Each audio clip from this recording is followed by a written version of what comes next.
everyone, and welcome to today's webinar, hosted by HRDQ-U and presented by Jennifer Nickisher. My name is Sarah. I'll moderate the webinar. The webinar today is probably going to be about 45 minutes to an hour. If you have any questions, you can always type them into that questions box. We'll be answering these questions as they come in live at the end of the presentation or in an email if we do run out of time. And then also note we have handouts for this webinar. They're located in the Handouts tab in your dashboard. So welcome, Jen, and thank you so much for joining us today. Good afternoon, and thank you, Sarah, for that introduction. It is nice to have this opportunity to talk with you today about a topic that's not usually looked on in a positive light, and that's conflict. We recently updated and revised an assessment tool called Conflict Strategies Inventory, which much of which we'll be presenting to today is drawn from this. Click you on here. There we go. Over the next 50 minutes or so, we will introduce 5 approaches or strategies for dealing with managing conflict at work. We'll examine when and how to best use of one strategy in particular, which we call integrating strategy. We'll also explore the circumstances and situations in which one of the 4 strategies may be appropriate to make use of as well. And then finally, we'll look at a process we can use to help others improve their conflict management skills. I placed a reference to the statistics used in this presentation at the very last slide of your PowerPoint deck. Conflict is something we have to deal with, but many of us wish we didn't.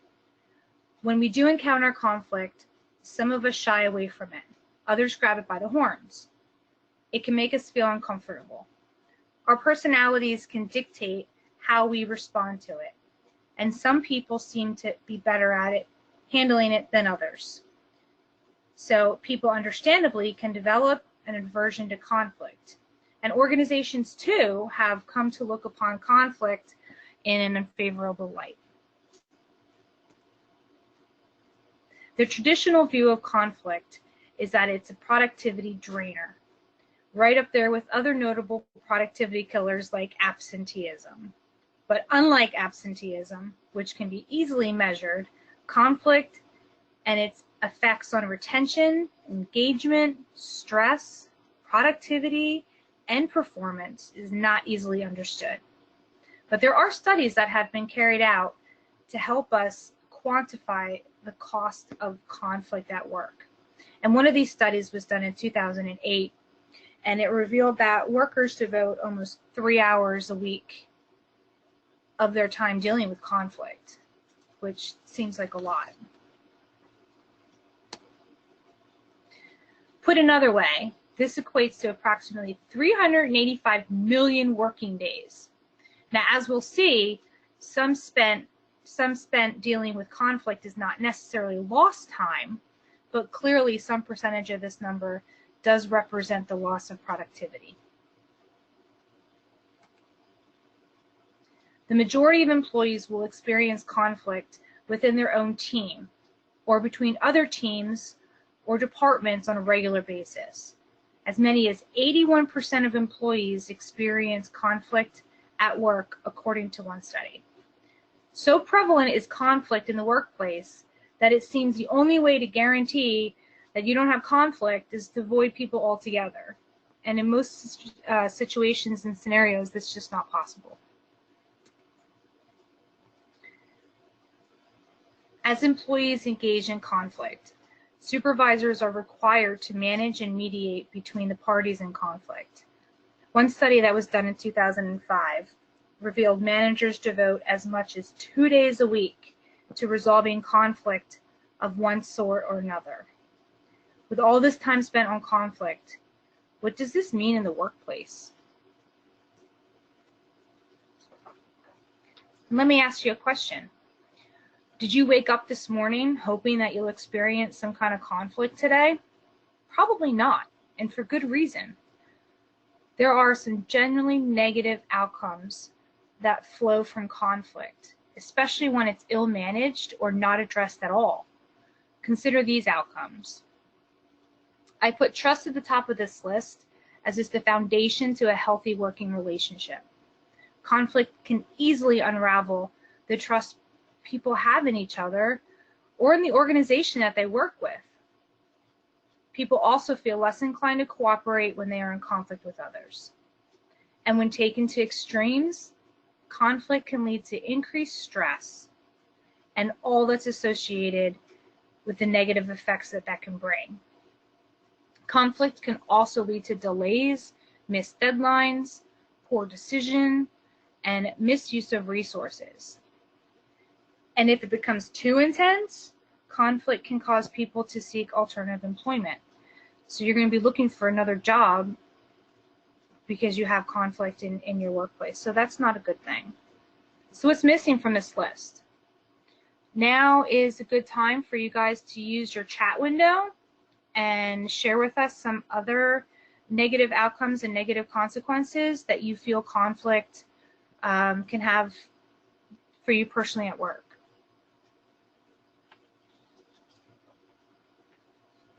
Let me see. Let's see here. Yeah, absolutely. Those are some great points. You have damaged reputation, lack of responsibility, lack of accountability. Illness is a good point as well, because when you have stress and the conflict of not wanting to go to work, it can cause you to not want to go to work and take those, as we call, mental health days. Okay, let's move on here.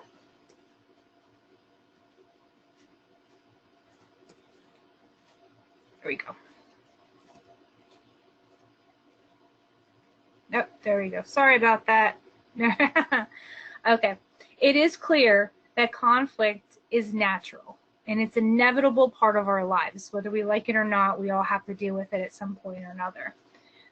Despite the prevalence of conflict, many people have difficulty recognizing, understanding, and managing it. And might there be some benefits to conflict? Instead of trying to avoid or eliminate conflict, we now try to understand how to handle it and under what circumstances it can be beneficial. I know that's a little hard to wrap your head around, but it is true. You can use your chat window now. I'm going to change our subject here and share with us some ideas of where you think that conflict can be beneficial. I got some good ones here. Exactly, innovation, that's a perfect one. Avoiding groupthink, that's a good one. And Derek says that you can strengthen teamwork. These are all great points. Sharing ideas and opinions, absolutely. As a starting point for managing conflict, it's useful to understand what it is and how it begins. Here's a definition. Wait, am I on the wrong slide?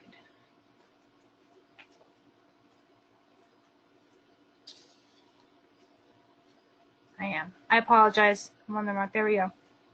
Instead of trying to avoid or eliminate conflict, we now try to understand how to handle it and under which circumstances it can be beneficial.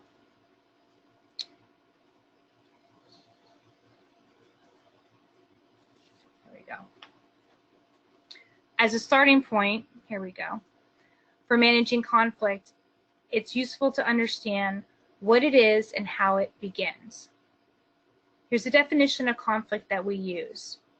The situation that occurs when parties with contrasting values, goals, or expectations come in contact with one another. And as we discussed, we typically define conflict in a negative sense. And for many of us, conflict is synonymous with something that is negative or detrimental. But as we see, and as many of you put in your windows, your chat windows, there are a lot of benefits to it. And there is opportunity in having people with different values, goals, and expectations working together. And frankly, if there's 3 of us on a team with very similar values, goals, and expectations, then 2 of us aren't adding anything additional. Conflict then presents with the opportunity to create value out of difference.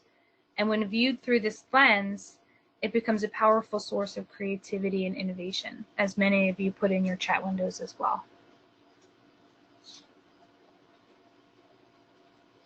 There we go. One source of conflict is what we call relationship conflict. One study puts a source of conflict due to strained relationships as high as 60 to 80%. Relationship conflict can also be among the most difficult to manage and overcome, as it often involves values or benefits which are immutable. One person who insists on punctuality, as an example, is likely to feel ruffled when working with somebody who is constantly late, whereas other types of conflicts tend to be more situational. Relationship conflicts can affect almost all interactions, and unless they are addressed, relationship differences can simmer and potentially draw in others, further escalating that initial conflict.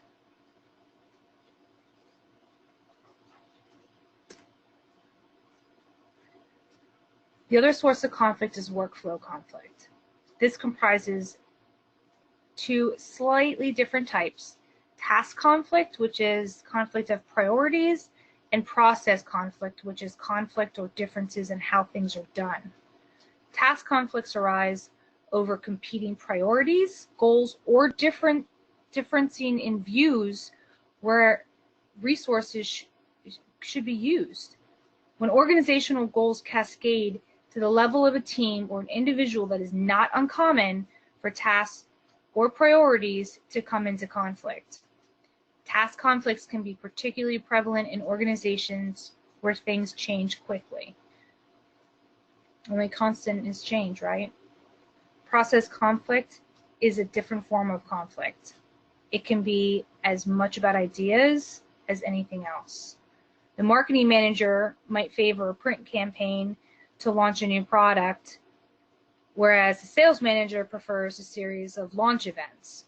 Conflict around how things are done can be seemingly minor, or they can involve major points of difference.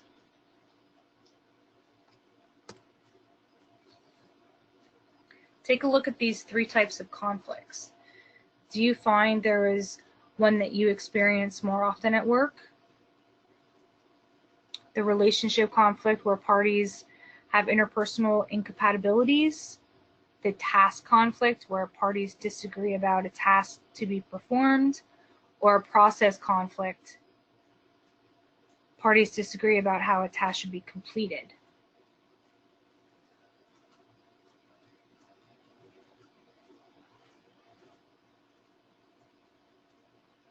So, in your experience about conflict, what is yours? Before we take a deeper dive into managing conflict, let's consider the following question, and then you can cast your vote for the conflict type that you encounter the most. So we're going to go open the poll, and let's see what you think.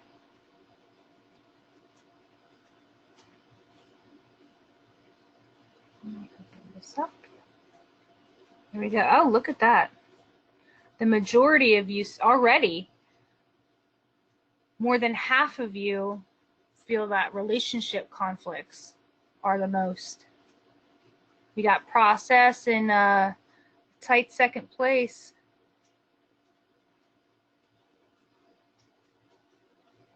Yep. All right, Sarah, we can close it. We got 54% in relationship.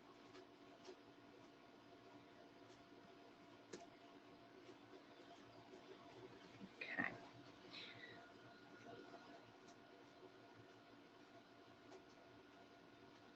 Most modern theories of conflict are based on Robert Blake and Jane Mooton's research on conflict management, and that was during the 1960s. So a lot of what we're drawing on is this has been known for decades. And together they identified the 5 characteristic ways or styles in which people respond to conflict. The 5 styles, they're forcing, withdrawing, smoothing, compromising, and problem solving, are all based on the individual's degree of concern or the focus for a production or a task. So you can see the y-axis and the degree of concern for people at the x-axis.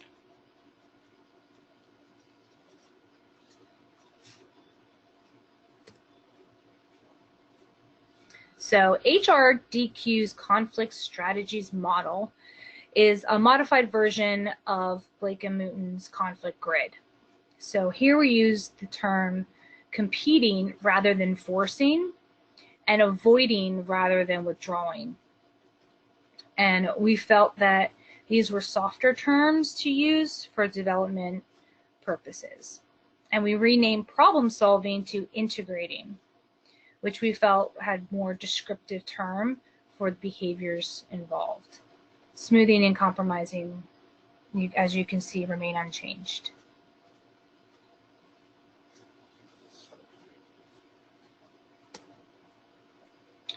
So regardless of which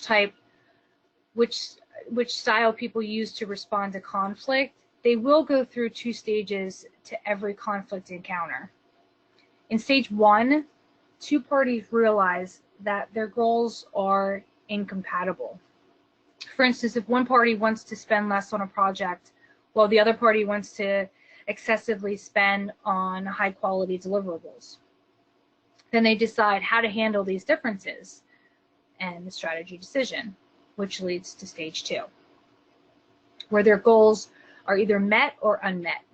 In many ways, the strategy decision, whether made consciously or unconsciously, is a crucial step. Conflict resolution skills obviously play a part, but adopting the wrong strategy to begin with has by far the greatest effect on the outcome. So let's take a look at the 5 strategies in more detail. Avoiding. So avoiding refers to when one party ignores their own goals by steering clear of the conflict. Avoiding is the complete lack of engagement in the conflict. For instance, person B wants lower costs but chooses not to vocalize the expectation. So the other person has no idea that they don't agree with each other. In doing so, they concede their own position entirely, leaving their goal unmet, while person A has his or her goals met fully without even knowing that there was a conflict there. Smoothing. This is when one party uses a smoothing strategy. They give in completely to the other party's goals. Unlike avoiding, smoothing involves engaging in the conflict, but results in simply foregoing one's original goals or expectations in favor of supporting the other person's goals. In this example, party B makes it known to party A that they want a high quality deliverable, but they choose to forego this expectation in favor of supporting A's goal in achieving lower costs. So you see the difference there. And competing. Competing produces one classic win-lose situation. Party A will achieve their original goal, while party B loses everything. The outcome in this same as avoiding and smoothing, but both parties stand their ground until one emerges as the winner. And this can cause a lot of stress. Compromising. Compromising creates a situation that includes piecing of the party's original goals. Let's take it for instance. The parties agree to cut costs on some deliverables, yet spend more on higher quality on others. It can be satisfying for both parties because they're both kind of getting what they want in a way, and it indeed may help protect the relationship or enable the parties to reach out an outcome a little bit more quickly. if that's their desirable outcome. Ultimately, through compromising, maybe more about making the other parties feel good than about producing an outcome that benefits the organization as a whole.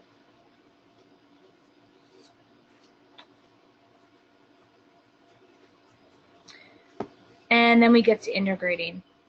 The integrating strategy involves both parties working together to find a solution that produces the best outcome for the organization, not just to save face with each other. For instance, the parties find a way to save money and maintain high-quality deliverables. Integrating has significant benefits over the other conflict strategies. The parties reach a mutually advantageous solution that not only meets but surpasses their original goals.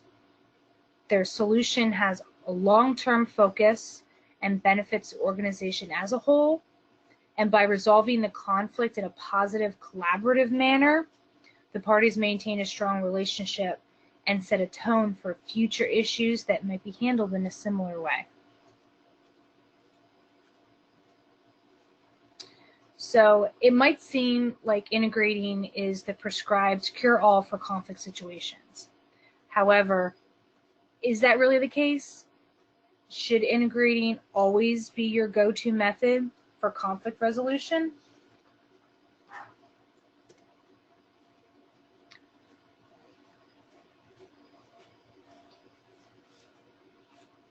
Avoiding is usually an ineffective strategy because the conflict remains even if you aren't dealing with it. So just by avoiding something, you're not dealing or addressing any issue whatsoever.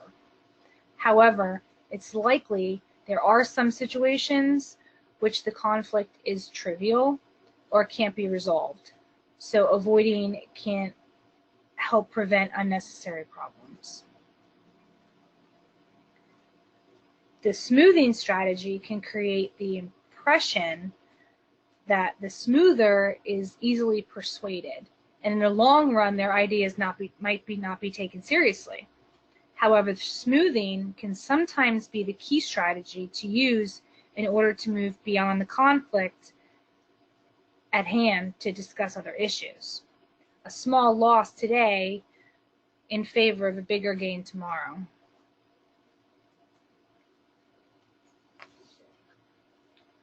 And competing is rarely a productive strategy for dealing with conflict because it doesn't create healthy long-term relationships. However, it can be an appropriate strategy if there is no long-term relationship involved, or if one party's goals demands the immediate attention. Conflict that arises during one-off negotiations may benefit from adopting a competing strategy.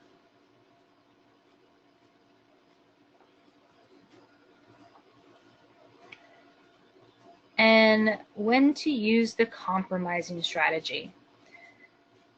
This is one that people often adopt when there is a need to move forward quickly. In the compromising strategy, both parties are trying to satisfy as much of their goals as possible, but they risk not searching for the best overall solution. Compromising can be effective, however, when parties are at a stalemate.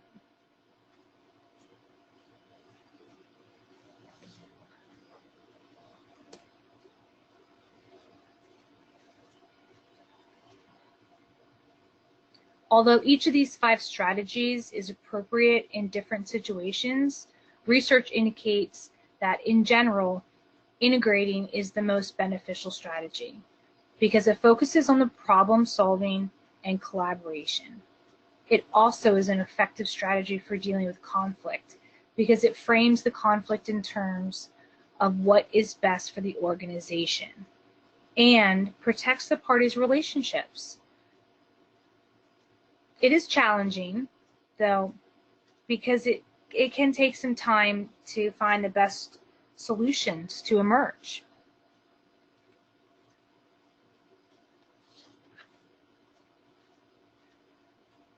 When you focus on what's best for the organization, you go a long way in creating a climate of trust. When you can see the conflict from other sides, you are able to surface and clarify thoughts and feelings. Communication channels open up, creativity and innovation can come into play, solutions expand, and ultimately we can remove many of the impediments of inefficiency.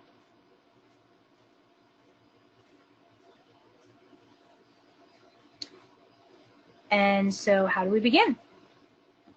The key to making conflict work for you rather than against you is to recognize the value in other people's views and to reframe the conflict in terms of positive benefits to the organization. These are the foundations of the integrating style.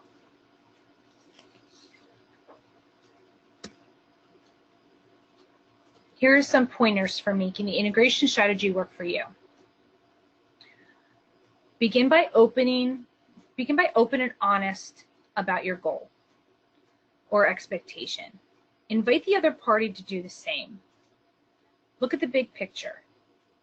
What will be best for the outcome of the organization, regardless of what you want or what the other party wants? And stay calm and non-defensive.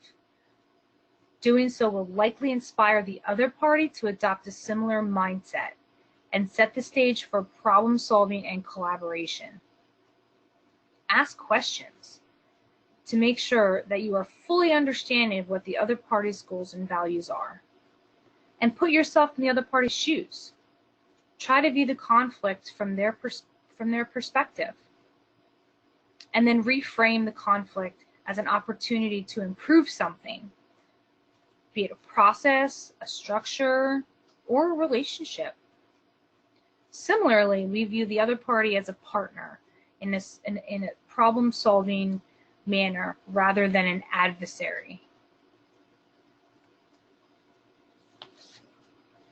So how do you go about changing your conflict handling skill set?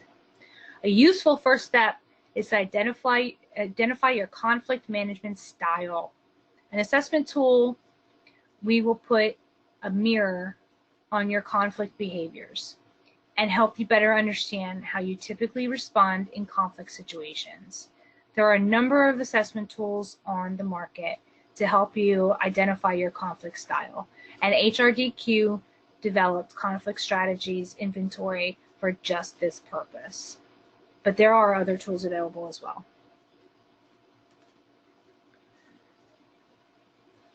You may have some habitual types of scenarios that cause you to default to one style more strongly. And there are situations where this works well and situations where it's not as effective.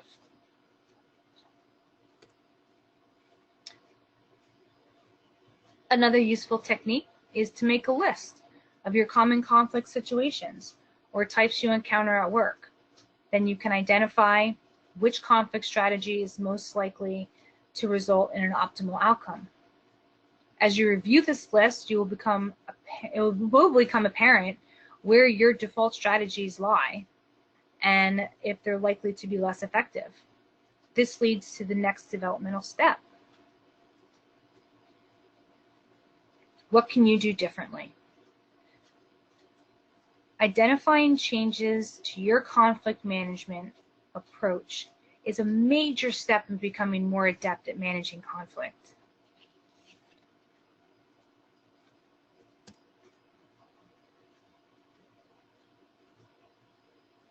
A feedback loop can be really helpful in early stage of behavioral change.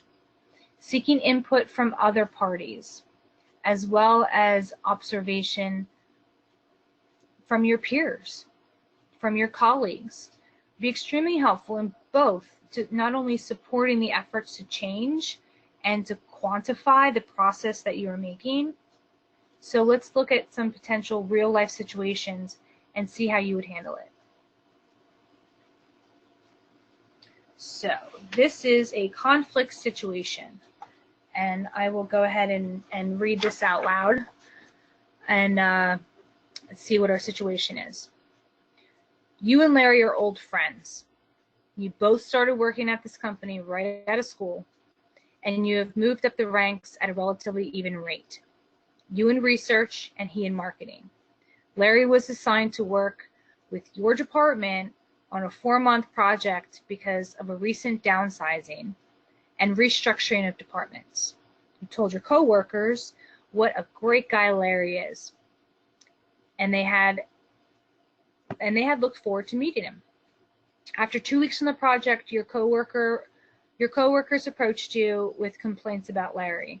They claimed he was obnoxious, overbearing, and difficult to work with. You assured them that he just comes across a little strong, but deep down he really is a decent person and a hard worker. You have mentioned these complaints to Larry. He feels that your coworkers are uncooperative. Recently, they approached you again with the same complaints, saying that Larry hasn't changed, and in fact, he's getting harder to tolerate.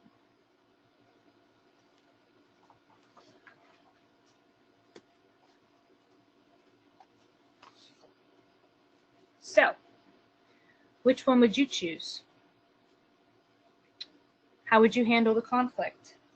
Would you A, tell your coworker they won't have to work with Larry after his project is over, and ask that they just put up with him for a little bit longer?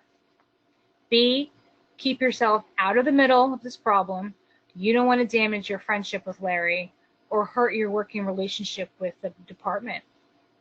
C, suggest to Larry that he should be a little bit more conservative with his actions with this group. At the same time, you will tell the department to be a little bit more patient with while Larry is adapting to the group. D, stick by your friend and tell your coworkers that you think that they are being unfair simply because he's new. Tell them you won't hesitate to go to your supervisor if they aren't more cooperative. Or E, schedule a meeting with Larry and the coworkers involved in which both parties can sit down, talk about their working relationship, and discuss what behaviors will promote more effective interaction among them.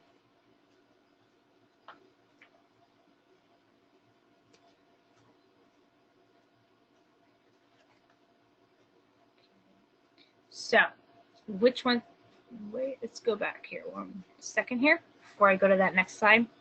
So I think we should launch a poll and see which one you feel would be the proper way to handle this. So what would you choose? A, B, C, D, or E?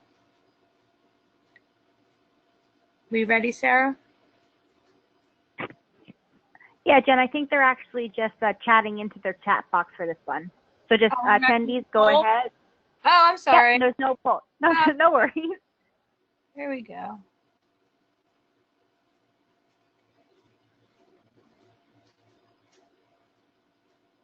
Okay, very good. Seeing a lot of you agree. Wait, go back. There we go.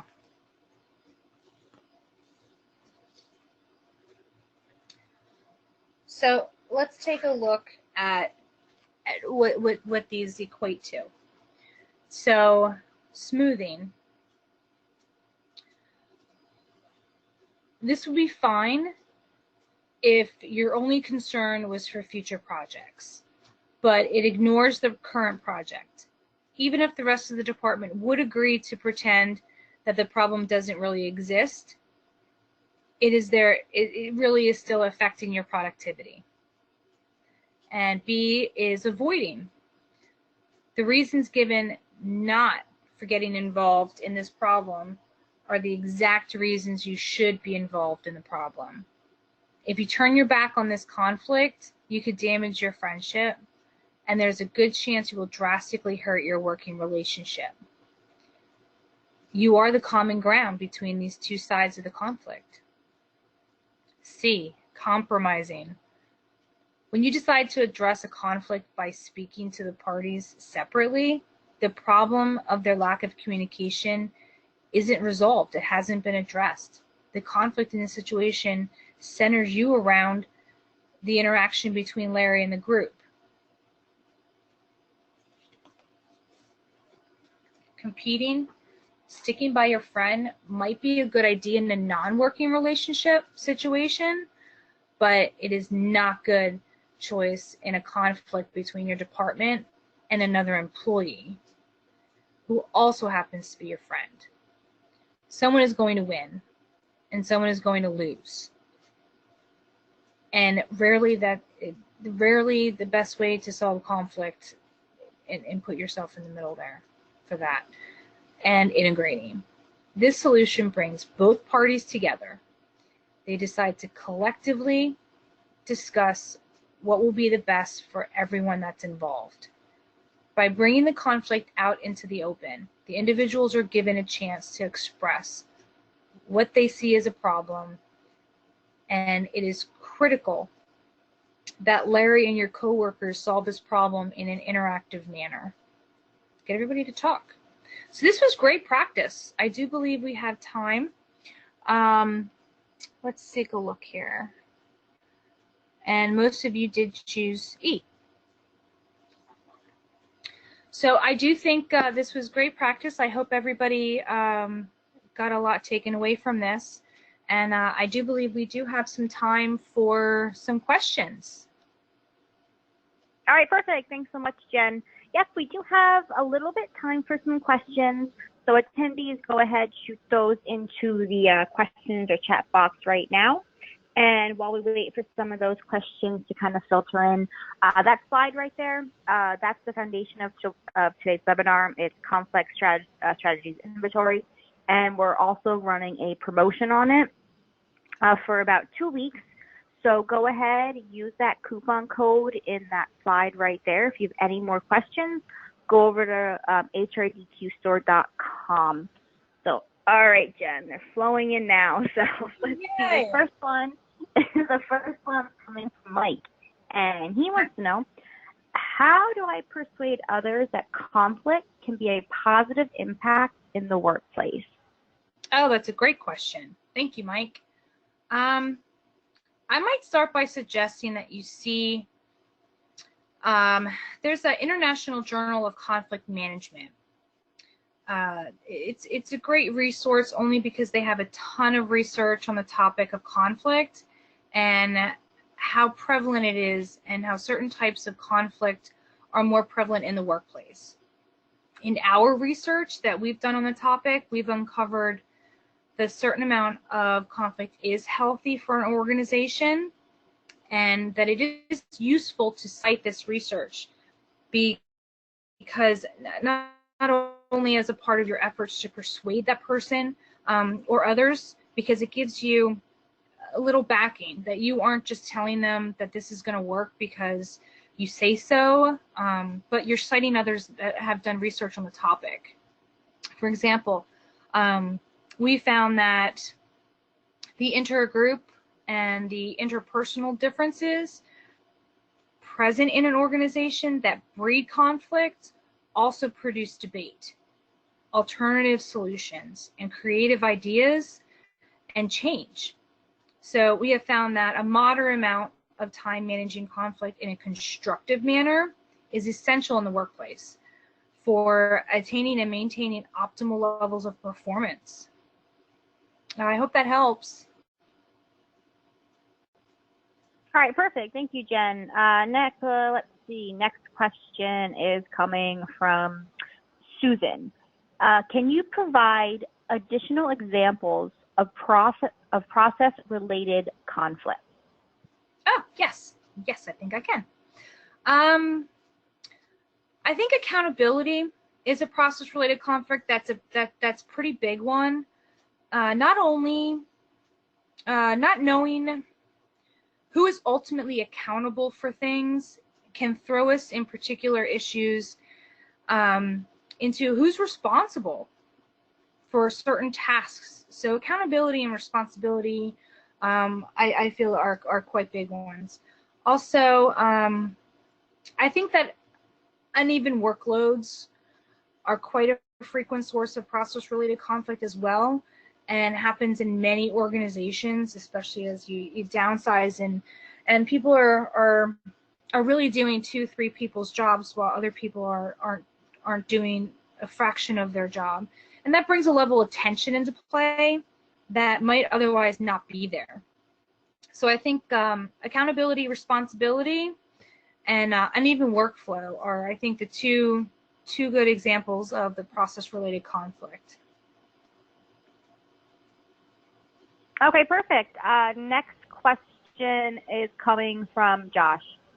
I am still unclear as to the difference between the strategies of avoiding and smoothing. Can you please explain? Yeah, absolutely. Do you remember back in the presentation? Avoiding is like the complete lack of engagement in the conflict.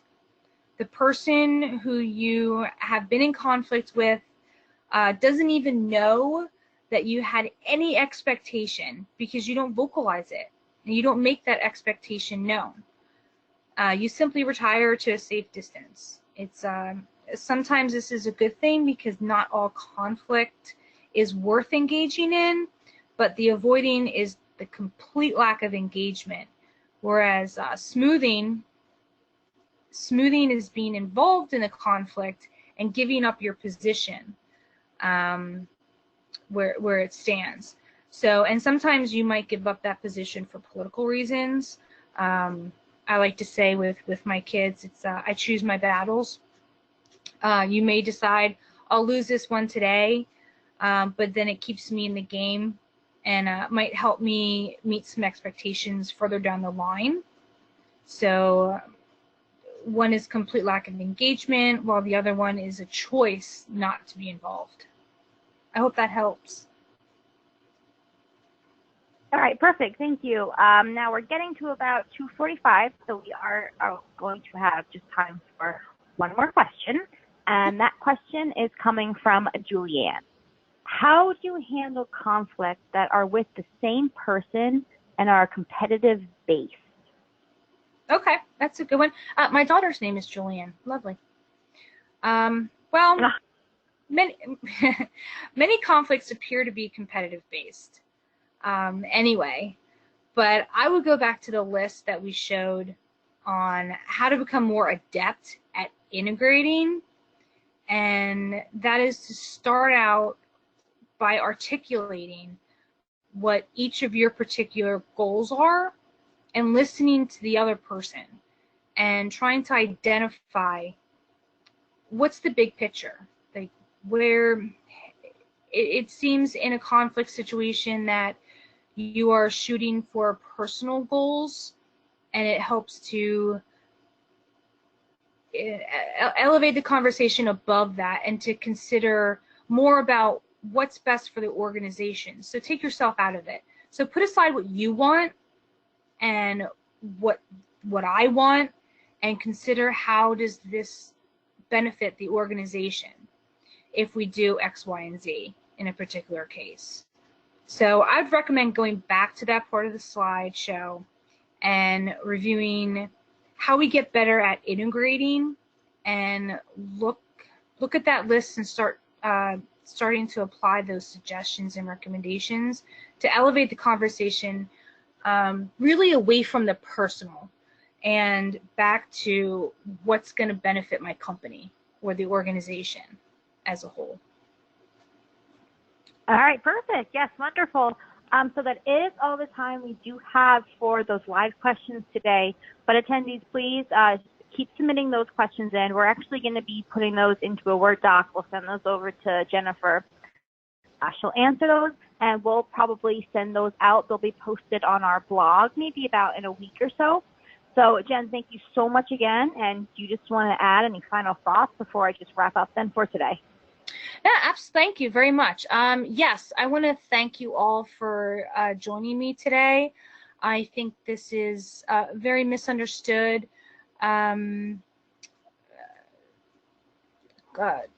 Conflict is often misunderstood, and feel that this is a great opportunity to look at it in a positive light and see how it can help benefit your companies instead of look at it negatively. And thank you so very much, Sarah. You've been fantastic, and I hope you guys have a good day.